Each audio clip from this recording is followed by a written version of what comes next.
Ana m otu nwanne nwoke akpọ m na fon sị m nwaanyị mba nnọọ nza ya sị m na m nwere akụkọ na obodo ya ụmụnne na ya alụọla nwaanyị na nwaanyị ya lụrụ ya hụrụ nwunye ya n'anya na ya hụrụ ya n'anya hụbiga ya oke na a lot of things ya nwere ike ime ya na-emebu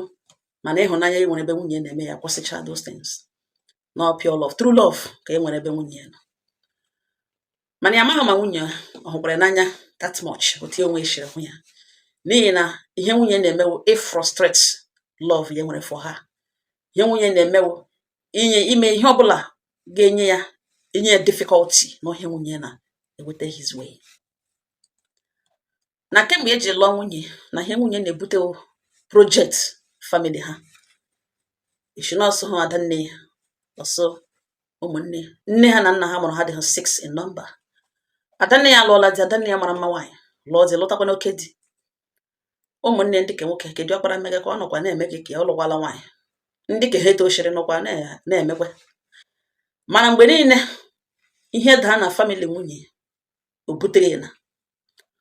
ọ gaa love village mgbe enwe ihe asị a na-eme na ihe anyị nediri ha ime ihe eji ego eme nwunye ga ebe ahụ kwe nkwa ya ha hapụrụ ya di ya na di ya ga-eme ya o ruo otu ụbọchị agwa nwunye sotu ọ na-eshi affront ya na family problem ha ihe daa na ụlọ nna ya butere ya na even though na ha nwere capable hands ga-eshi ya data nọ ga-awụzi ihe onye ọbụla contribute ha enyere onwe ha aka na that family mana ọ bịa ọsị hapụgara di eburu ebutere na adanne ya lụrụ di ashiri di adanne ya ike o mebe ọfụma na ọ gịnị mere ọ na-eji mgbe niile ọ dịka ọ na-ama adanne ya aka ya na ọ na into competition ọ gwawa ya sị na adanne ya mara mma wee mafe amafe lụtakwa n'oke di na ya chọkwara ịgwa ya that na ya na di ya agụrụ agụgụ aha na ya ga-achọrọ igosikwa na adanne at least na yes na ifu ndụ na ọ mara mma kemgbe ụwa na ọ adanne ka na-ele lụkwa na di lụta oke di ka ya gwakwa adanne na ya gụrụ egbughị hụ ya na di ya ka ya gwakwa adanne ya ya esokwa ya belong kwara ya jụọ ya sị in order to show adanne nke show adanne nke ọzọ ishi adanne nkele na kene ọma ha na kene ohere ọhụbe mbụ ọwa iburu family the entire family problem butere ya nwa nwunye ya gwawa ese nwehe nụ nga na ọ wụchi onye na ọ ga-awụchi onye ya elekiri ya gba ya nkịtị na ya nụkwa nwanne nwaanyị mba nnọọ nza nwunye ya gwa na nwanne ya nwaanyị ka ya etoro direct chọrọ ịbịa n'ụlọ ịbịa nọtụrụ ha n'ọsọ ike agwụla ya na ka ya bịa zụrụta ike ya jụọ zụrụtụkwara ike na ụdịgịnị nwunye ya gwawa ya sị na otu ugbo ya na-ekwu na nwanne ya nwaanyị nọ n'ụzọ na-abịa ya jụọ ya sị na o ha ekwuchabana conclude nwanne ya nwaanyị bịaga n'ụlọ ugbu a kọgwagabeghị ya elegere nwunye elu asụ suzugbanụ ka aha abịa n'ọwa month i were ego nye kwado ya ọfụma ọ lawa na nwaanyị mba nnọọ nza ya nọ ha otu ụbọchị on a Sunday morning nwunye ya gwawa ya na last born ha chọrọ bịa mụọ ahịa nọ ya na-eme business ya na-eme ya na ha ga-anọ for 5 years ya enwe ike duo ya otu esi eduga ụmụ ndị ọzọ ndị na-adịghị related to him to ya nwa ya na akpụrụ duo ha na ya chọrọ ka nwanne ya nwoke agwakwala ya na and idea ahụ na ọ dị mma ka ọ bịa ya na ha nọrọ ọ soro ya ga mụọ ahịa ahụ business ya na-eme serve ya for 5 years ya duo ya jụọ nwanne ya nwaanyị si ihe nwanne ya nwoke mụrụ ọrụ aka for 2 years mụtakwana ya nwee shop mebe na-eme nke ọ na-eme nwere ihe ọ na-eme dimkpa ha taa ka ọ chọrọ ịkpọta n'ụlọ ka ọ ya na ya bịa nọrọ nga na nwakpuru 5 years ya ga-eme ụdịka ihe ahụ nwunye ya sị ya na nkwere ihe nọ dị ya na ọ sịrị ihe ọ na-eme nye gị ihe enough money otu ya chọrọ ya gwa nwunye na ọ bụghị mgbarị emerekele na ọ ka a na-emeti gị uju mete ya ọfụma na ọ bụrụ na ọ yi sọpọtụ ya na ya ga-asọpọtụ ya na nke ọ na-eme mana ọ bụrụ ịbịa n'ụlọ ya serve ya for 5 years ya bịa duo ya na mba n'oge ka na ọ karịala ịgba ụdịka bụ ya nwunye sị na ọ nwere ya na ọhịa ya na-ekwu na ọhịa ahụ ya na-ekwu na ya biko chekwa ya chee ma ọkwa ya na imụlọ agakwaba na ebere ya ya gakwa dị happy ya elekere nwunye gawa bịa na aga nwaanyị mba nnọọ nza nwanne ya nwoke abịa n'ụlọ ya nwunye ya amachiwa ihu obi agbaa ya njụ ọ mapụta na bedroom so na ihe niile ekwuchara na nwanne nwoke bịawara na mgbe nwanne nwoke bịakwara ọ gwakwara na ya agwa ma ọ bụrụ nwanne Igbo ọ chọ ka ya filere ya fọm ya gwa ese nwata ọzọ ya ga-eshi agwa ya kwa ọ dị agwa na ya chọrọ isend nwanne ya out of the country na ọwụ ya na ya nụ mgbe ya na nwanne nwoke mega call yesterday ọ sị ya ga-abịa so oke ngwa na ọ welitakwa ụkwụ ọbịa na ngwa ngwa ihe omega ka ọ mahụ na nwanne ya nwoke na-abịa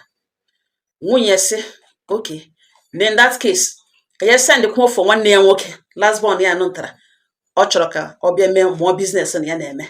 na ya nga ya na-emejiri nwanne ya nwoke akwụkwọ na emejikwere lasbon ha kwa ebe ka ewu lasbon ka ekwana lasbon ke ha na ya mejikwere nwanne ya nwoke akwụkwọ ka ha abụọ gawa ya jụwa nwunye sọma project na ihe ahụ okwu imeji akwụkwọ dị mkpa abụọ na ọ waghịkwana ya ga-eji mejiere nwanne nwoke akwụkwọ na gịnị bụ mgbe niile ọ na-afront family members ya ebunye na ka ọwụ nga a na-ebu ogbe ji na ihe bịa lụrụ n'ọnwa nwaanyị nwe mgbe ya na ya bụ saịn na ihe niile mkpa famili ya na sibutere na ihe ya ga-emebe a nke ga-emeli ka ya na-aga emeli na o pushitewere na na-afọs eme na ka ọ mandatrị na ọfọs na ejighị ụgwọ ikpo ikuchi ụmụnne ya ala bekee ya ejighị ụgwọ ụmụnne ya bịa ya na ha asavọ ya eduo ha na ọ gịnị ihe ọ na-epushitere na ọ dị too much na di ada nne di ụmụnne nọchala bekee why not ịgwa si ewere the same condition kpofee nwanne ya ọ ihe ọ maka aka na-awụ ka a sịkwa nnọọ na ọwụ dike ya kpogara lasbon ha ala bekee na ọ na nwanne nwoke chọrọ ịga ala bekee na ha tụkọ aka ọnụ na famili ha enwe sọpọt ya ga-enye ya enye ọ gawa dana ibutere na si emechi akwụkwọ kporo ya na nwanne nwoke otu mgbe gawa ala bekee nwunye ya akwụsị pọsụ bịazie bịa gwa ya na ya nọ na ihe o kwuru na o mekiri point na nsogbu anụ no problem bịazie ntụrụ na-enwezi rapọ wit nwanne nwoke na bịara ha na-akpazi nkata bido na-akara aka joke na ọ dịtụkwa iwe na-eji nwunye ya na-ejizie iwe na ọnụnụ nwanne nwoke bịara n'ụlọ na ọ gbawaga ya obi ọ na ije ihe ọ bịara na o wuteghị ọ ya ka nwanne nwoke bidoro mgbagharị mbasi ya na-ele nwunye mmụọ ya sị ngwa n'oke n'ebe nwe hụrụ abụọ na thank God ikekwe o mee na understand ruo otu ụbọchị nwaanyị mba nọ na-enwe ebe ya gara and ebe ahụ na ya gara ya gaghị anọ ọdụ edowe na ya gaa mee ihe a na-eme lowe isi ezoro na ulue guwere ụzọ ya wụrụ na ihe ahụ abụghị ya kochabeghị ihe ahụrụ na ahụrị lekwe nwunye ya ihe oyi sọsọ pantị na nara ka v ndị kende oyi na bedroom ọ ihe oyi and only bra ụmụ pushop bra ndị ọ na-akpọ ha pushop o yiri ote ha yiri nwa ya nọrọzi n'elu na-etenwe bembem akụ gbugbugbu na ọwụ ihe nwunye yi naanị only pant na ya sịkwahụ m nịka wee sịkwahụ m tait asịkwahụ m nịka ndị kwuru na ihe oyi naanị pantị ndị ke vi kere nwe ibe otele ya abụọ gbazawa nwunye doruru nwanne ya nwoke na-azụ were akara abụọ ya nwanne nwoke nọ n'ihu na-ekwu ụra nwanne nwoke doru nwunye isi n'azụ doru na ahụ rapara ya were aka abụọ rapụ ya na nga guzoro lega ha hụ na nwanne nwoke nọ n'ezigbo ụra n'ihi na ọ nwanne ya owetu nne na ya ma mgbe ọ nọ n'ụra na ọ lasbon bi afọ nne nwanne nwoke nọ n'ezigbo ụra mana ya sọspekt na nwunye ya nọhụ n'ụra nwunye emechi anya kwanye gbe ya lega ha ihe ekweghị ide ya ratapụ akala anya gị nọ nwanne nwoke na ntị utu nwanne nwoke gị maliri from ụra mmali nụ ntara nwanne nwoke na amaliri ole nwunye hụ na nwunye yi naanị pant na ambra o gwuru nwunye anya hụ ọnọdụ ọ nọ na ya atụfu ihu ka were ihu ya chewe ebe dị ọnụ na-asa aha na ole ihe megakwara ebe a ole ihe megara ajụ ya ntị elekwere mgbe o jiri bịa n'akụkụ ebe nwunye bido gbughi n'akwa bido bewe jụọ sị what is going on here what just happened na nwunye bewe gbabaga na bedroom n'ebe akpokekekekeke ya gakwuru ha nwanne mgbe ya hụrụ ote nwunye esi ebega akwa ya gakwuru ha nwanne bilaga ha akala anya ọzọ jụọ sọ gịnị ka o megeweti nwunye ya lụrụ ma ọ gịnị wụ ihe gaga ọ na ọgwa ya ihe na-edere nọ nwanne nwoke na-ele ekporo dịka onye riri iche ya eri elega esi ya brọda na ọ mawele ya aka ntị na ọkụbe ya ihe mbụ kemgbe nne ejiri mgbe na dede na ọkụbe ya ihe bifo na ọwụghị ugbu a ka ọ ga-amụta ya na otu o si hụ ihe ya hụrụ ugbu a na ya onwe ya dị surprised na enwe mgbe nwunye jiri bịa n'akụkụ ya bịa doro ya mahụ na ya doro ala hit dị too much nepa were ọkụ ya sachara ya moto ọsị asara sị ka ya zụta ike bifo na-aga ele bọọlụ ya edoro na tais n'ihi na ọka na hit na ya edoro na tais nwunye kwenụ kwara sị ka ya ga-ejide ike ka ya hatata ụra ya ebilite na ọnwụ na dede lọta ya wụ ya nwa na ọnwụ na nwanne nwoke lọta ka aga gbata fuel ya soke ya believe na ọ lakpole ọ gakwala n'ihi ọrụ gara na bedroom ya yipụzie singlet doro na sitting room ka ya nanata briz zụta ike na nteta ọzọ na-eteta na okelugbo o ji akala anya mate na ya wee hụ nwunye n'ụdị ahụ na-enwe ihe ọzọ ọ na-ajụ ugbo ya ga-akọwatawu na-awụ ihe na ugbu agwụla otochi ihe ka ọ nọ na-eme explain nwunye gị mapụta hụọ nwanne nwoke aka kwa ya aka nnu ya nkwa na ọwụ onye oshi na ọwụ criminal na ọwụ oke na ọwụ ka ọzọ bido gwawa ya na ya nọ ga-ehigo ụra na nwanne nwoke kpọwara ka ya ga-ele bọọlụ ya nọrọ ga-adọru ala ka ya ehiteta ụra n'ihi na heat dị too much okpovuno ka ya briz busetụ ya nọ ihe jidoro nga nọ nteta ọzọ ya na-eteta okele ugboene ọ batara ya n'olu ya na-enwe mgbe nwanne nwoke eji bịa gbee iri ya nga ya na-ehigo ụra ya ma ya sị nụkwa leke ya ga-ewe ewe na onye ka-esi edoro nga ehigo ụra na-enwe mgbe madam nwunye ejiri bịa gbege nwunye si ya na nga ehigo ụra enwe mgbe nwanne nwoke ejiri bịa na ega ya ma ya jụọ nwunye ya sị ọkwa na-arị na ọ chọrọ ịnọ na siti rum ehine ụra nụọ ifuli iwe na nwanne nwoke na araụnd na ọ gagodo ile bọọlụ ahụ ọ gakwa ele elu and ọma mgbe ọ na-elu and ụra nwere ike iburu ya na o kwesịrị iyiri peteri na fanti o kwesịrị iyi nwe ya ara na nwe ya ukwu nwe only pant edoru na siti rum ọ ma na ọwụ naanị ha ma ọ dị ya na nwanne nwoke wa dọt soro ha biri di ya na o kwesịrị iyi ihe ahụ oyi edoru na sitin rum ihe a na-eyi ehi ụra na bedrum ka o yiri bịa na sitin rum bịa gbotọrọ oke mgbe ahụ o dorukwere na dị ọ mara nwanne nwoke agawala ile bọọlụ ọ gịnị mere ọ gbachighị ụzọ so that onye akwa aka ya mara yiri nwe bifo na ga-emechiri emeghere onye ahụ ụzọ ọ hapụghị ụzọ opuru n'ihi na onye ọbụla ji key gate ọ ma na agụghị gate onye agbaghe gate ọ gabata what of room eji abata entrance the main entrance eji abata na the building na ọ gịnị mere ọ gbachi ike ahụ na onye fuli iwe na ya bụ ụtọ ya ehigora na ya ghọtagaghị akụkọ ọkọga ebe a na steji mgbe ọka okwu anọ nwanne ya nwoke abanye n'ime ụlọ bu akpa lawa larụga kora mma ha ihe mere na mma ha ejie nwunye ya oji na ya ga-ala ike ka ọ lọta na enwe ihe nwa ya nwoke gore na ya amụghị nwa dị iberibe ya amụghị nwa echiche nwere ike ịdị otu ahụ ihe echiche nwere ike ire ore ebe nwunye nwanne nwoke nọ na di ya hapụrụ ụmụ ya erezie ha wel na ihe biko na enwe na ihe a nwa ya nwoke kọrọ enwe otu ọzọ ọma o shiri mee nke ọma wụ eziokwu na onwe ike na enwe ike ka ọrịa di ya na ya chọrọ akpaghachi aka ọla ọzọ a na-akpaghachi ya asị eweli iwe na ihe agwụ otu o shiri mee ya chọrọ ịnọ nke eziokwu mana ọ bụrụ ihe a nwa ya nwoke kọrọ ebe a na ya ga-ahụ isiokwu a ya nọrọ nga jụwa nwunye sọnụrụ ihe mma ya kwuru na ya biko na enwe ihe nke wụ eziokwu na okwuo nke wụ eziokwu na ihe ama ya otu ama ya kwuru na okwu chanel na ọ mama ya ka ọ bifo gawa ụmụnna ya bifo wepụta okwu ahụ iji na okwu awụ okwu gbasara ibogide ebubo na ya na nwanne nwoke ya amaghị onye ka ebogo ibe na ọgwụ ya nke wụ eziokwu asị nwunye ọwụ na ọgwụ ya nke wụ eziokwu na ya ga-amụta ga-esi gbotoro mma ya ha nụrụ okwu ahụ nwunye sịrị asha ọcha na ihe ya ewe otu o shiri mee na nwanne nwoke ahụ na ọwa n'ọcha na ọ were rapist na in fact na ọ nọsọ sidiri na ihe ahụ echiche otu o si bịa bịa gbaa ego n'ihu were aka ya tụkwasị na ọ bụrụ na ọkọ ihe ahụ ọ plan n'ime ọ na o mere na by now na ụmụnna ka ya gbala wụọ na ihe ya gwara na ọ wụ ụtọ na nwanne nwoke na ọwụ onye ọjọọ na ya kwụ ebe ya kwụ na ihe ya gwara na ọ wụ eziokwu dị ole eziokwu ya mara na enweghị ọzọ emena na ha invite do uncle ya nwanne mpa ya the only brother papa ya nwere n'ihi na ha dị naanị ụmụ nwoke abụọ papa ya nwụọ uncle ya ha anọchizie anya nna ha o jighị egwu ha ejikwere ya aṅụgarị ha ji emere nna ejie ya oji si ya kpọrọ nwunye na ha lọta na enwere okwu dapụtaga ebe a na famili awụhụ ebe a na-eweta nonsens o ebe a na-ana akụkọ ụdị akụkọ na rọbish akụkọ a anwepụ onye nọrọ na dis family na ya kpọ nwunye lọta ka ya apịa okwu ọnụ na ihe a wee bubo ka a mara onye bụrụ ibe ọ sị na nwunye ya kpakọrọ lawa alaruole ọnkụl ya gwawa nwunye na ọ bụrụ na okwu a na-egide asịpụta bịa ṅụ iyi na ya ga-agwa nwa nwanne nwoke dị shift na ya ṅụchitere ya iyi na ọ ga o were mara ụdịka ụmụ nwoke ha na-enwe na famili ha na o were die for example ya na-ebi na ọ ga-agwa onwe eziokwu na ọ ga-agba na already decent man na famili ha enweghị ụmụ nwoke dị stupid like that na ụmụ nwoke niile amụrụ ebe a nwere nsọpụrụ nwere mgbute obi ha wụ ndị ye na ihe ọkọrọ ebe a na ọgba ọtọ asị na oyi akwa na-akọ ihe ugbu a sị na akọ mana asị na ọgba ọtọ na ụdị ejiri hụ ya almost ọgba ọtọ o were onwe nwata nwanne nwa ha nwoke nwanne dị eke ntakịrị ahụrọ ya n'ụdị ahụ a na-akọzi akụkọ na ọ ya nwa garara n'anya ọcha hụ nwunye nwanne nwoke ebe o duru ebe ọgba ọtọ ga ebe a n'akụkụ egbe ike na ya ga-ahụ isiokwu a na ole ese nwere ebe isiokwu nọ anachọghị ikwu sokwu wekwe ya ugbu a nwunye ya anọrọkwara ihe ọnkụl ya anụ si na ihe eye kwuru nọta ya eshikọ ya na ọ bụ otu o shiri mee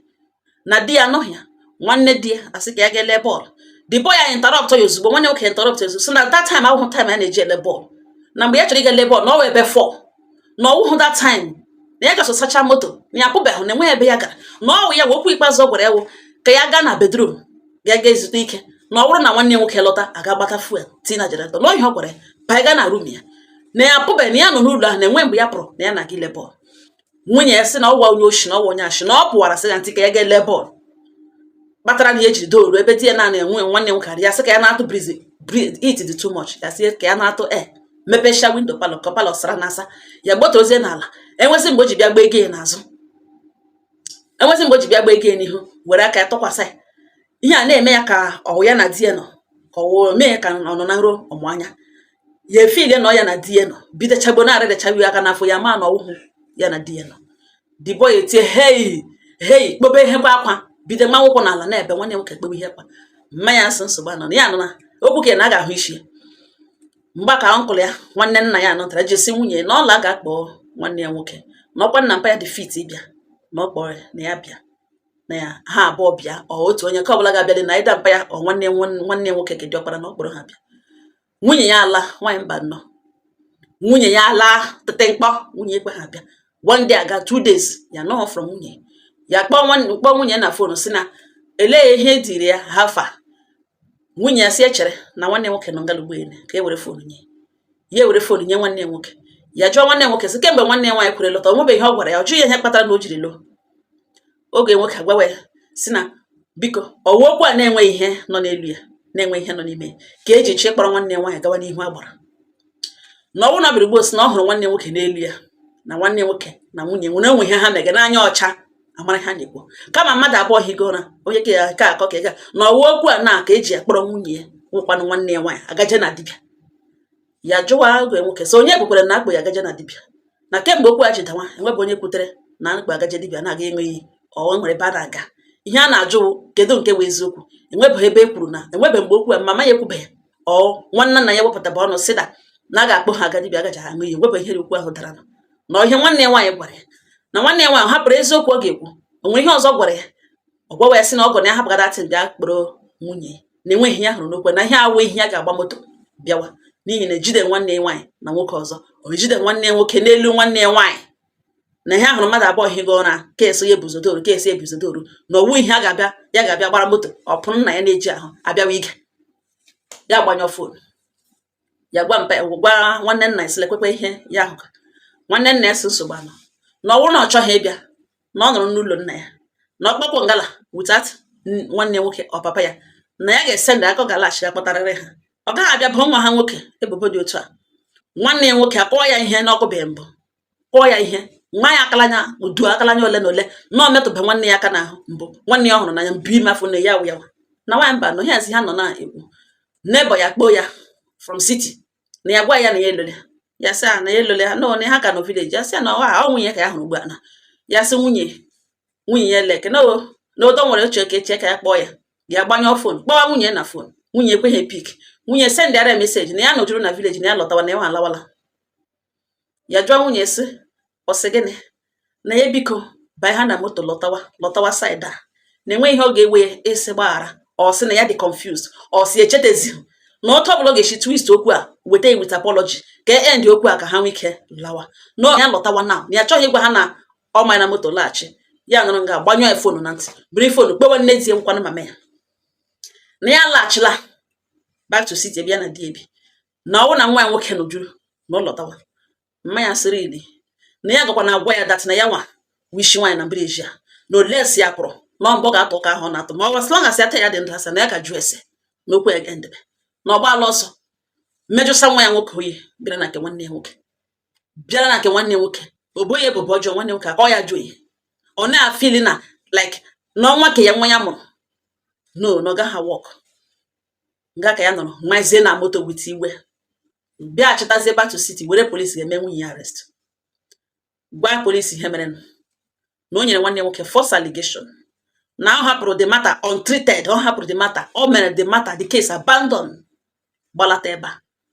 na police station ka ọ nọzi kpọọ nwanne nwoke na phone nwanne nwoke awụrụ bịa before na berutele police station ọ kọla 4 before na berutele ka ọ rụchagbole ebe 4 ya bịa ga bel nwanne ya nwanyị bel ya gwa ya sị na ọ ụtọ belụrị na ọ kpọrọ lawa n'ụlọ ha ọ ya gba stret lowa gawa n'ụlọ nna ya na ọhụrụ okwu ka na a ga-akọnklude na ọ na-akọnklude okwu a na ọ mara na ya wuhu nwoke nwunye ahụ be this side of him before nwunye emechaa kpọ ya na fon si na ka ebe okwu a niile ka ihe genụrụ na frustrate ya n'ụdị a n'oke na asụgodo arị na-enwe na o kwesịghị na kweta mgbe ya lowara gwa ya na lọta na site na waya ọlọtawa na ọya nwa push okwu a na ọwụghị mma ya ọ nwanne mpa ya na ọya nwa push okwu a na ọya maka o mere arrest ya gwa nwunye so nwe ha idea ihe nwere ike ime na ọ ka na-aka akụkọ police station na this thing ga-akọsọ ha this marriage na ọ ga-ama aka somewhere na nwa mba nọ nza na ọ nọ na ụlọ nna ya ugboene na ya ejiela oji jie nwanne nwoke na ọ bụrụ na after 7 days ya ga-anọ na village ya hapụrụ village ya lọta ya hapụrụ business ya lọta na ya nọ ha mụọ 3 days na village na nwanne ya nwaanyị akpọrọ ha nne ọ nwanne nwoke bịa ka a pịa okwu n'ọnụ ka okwu nke wee eziokwu ka a conclude ọ kakwụrụ ebe ahụ eweta condition weta solution weta condition n'ihu ha n'ihu ọja n'ihu mkpụrụkọta mgba na ọ bụrụ na nwanne ya nwaanyị akpọrọ nne nwanne nwoke ọ kpọrọ nna ya bịa na biko na ha kpakọ onwe ha ọnụ na ha ga-abịa weghara ihe ha kwụrụ na ihe a na-ekwu okwu ya nwere to do with blackmail na enwere violence na ya kọrọ nwanne ya kọọ ya ihe ya na-akụbe mbụ na ihe rekọd ka ebrekere na nwanne ya nwoke ahụ enwe ike icheta ya akụbe mbụ na ọ last born ha na ọ dị decent na ọ na-aga oji onye ogenye adonwe reason ị ga-eji akọ ya ihe na ọ na-eme ka last born na ọ nwere nsọpụrụ na mma ha reziri ha well na ọ ihe a first time ya na-akụ erezi aka kọọ nwanne ya nwoke ihe na nwunye ya bịa ka apịa okwu na okwu ahụhụ okwu a ga-asị hapụga na ahapụga okwu a tomorrow nke kaka ga-eme na family ha ahụghị ebe a na-atụgide mmadụ a na-akọghori ọnụ blackmail ụmụ ihe ndị a adịghị allowed ọ dịghị welcome in his family ọsọ oge nwoke agwawa ya so nsogbu anọ na o jie n'ala ji onwe n'ala na ọ gwụla ndị ihe nwoke nwere nwanne oge nwoke were gbanye ọfụ na nwaanyị mba nọ n'ọwa ebe a ka o kwuru na nwunye nọ na village na m jidele mba ụwa biko n'ọwụrụ na ole ihe ị ga-eme na somebody si ahapụgo ogwu a na ọhụte nwunye si gba ọsọ lọtawa na ya mere mistake iji polisi ga-emenwe ya arrest na ọsọ ahụ ọ gbara laghachi back to city na o gosi that na ya tọrọ ashị na ya hapụgakwana ihe ndị ahụ na ọwụcha ihe niile ka a na-arụwatachanwa na mgbe ụfọdụ dị mkpa ahụ ihe ya elu asụ nụọ ihe somebody kwere na-agwa gị ya ma ya dịrị onye ahụ na nwaanyị mba nọ n'ele ihe m chere m ji mkpọta wederele ya mba ụwa ihe ya arịọ mma ya rịọ nwanne nna ese hapụ okwu na ha agaghị adị happy ha hapụgodo okwu a na ha agaghị adị happy na nwanne nwoke kwana agaghị adị happy n'ihi na ọ naghị ekwutezi okwu ịbịa bịa gawa ala bekee ahụ ọ nụzi ọ gawala gaghachila ebe ọ nọ emegebe obere biznes ya na m judele mba ụwa na ọ wụrụ gị n'ole ihe ị ga-eme na ọ ya hapụwawa okwu na ọnụnụ ka ọ just die ya like that ụmụnne m okwekwulekwucha m si nwanne m nwoke ya sị in the first place ihe niile ị kọrọ ebe isi na unu nwere family value family first before every other thing. Ọ bụrụ na nwunye ṅụ the guilty of this o bụrụ nwanne m nwoke ebubo enweghị onye si bịa ṅụọ iyi enweghị onye si na ọ ga-ala ejighị etrete na wabe marriage ya ara ya ahụ ịgwatawa dogo nwa wudi ya na-adị amamalekwa ihe a na ya echecha na ọ weta o shiri mee ọ na-eji anya ụra meke ọ na gwatanụ nke wee eziokwu ka ị nwee ike gbochie okwu ahụ mgbe ị kwesịrị igbochi ya o meghe ya eguzoro n'ihu nwanne nna ṅụ kwechiri kwuo ihe o kwuru guzoro n'ihu ya ọmọda nne di kwụrụ gbatịa ashị ahụ nọ na ya eto ogologo kwụnwa ya na-achọ ka ashị kpugide eziokwu azara ya zakpo ya n'okpuru kapet echi ike ka ga-eme enweghị onye na-ana ya much ya na-ana ya apology ma ọ na-apology aghọrọ ya ahụ too much my brother ana m asị m kwụrụ ebe ekwu n'ihi na ihe ikwu na-amaghị ibezi ya ilelie ihe anya ọzọ ka nke a ga-eme a ga-eme ya expect ime ilokwa asị otu isi iloro mebe ị gaghị anọgide gị etogide mmadụ n'ụdị akọrọ akụkọ na ugbu a sị na oyi nwe n'ahụ na ịbanye n'ime ụlọ gbaa onwe ya ọtọ yiri pantambra ahụ ya asọ ya ụjọ atọ ya onwe respect for you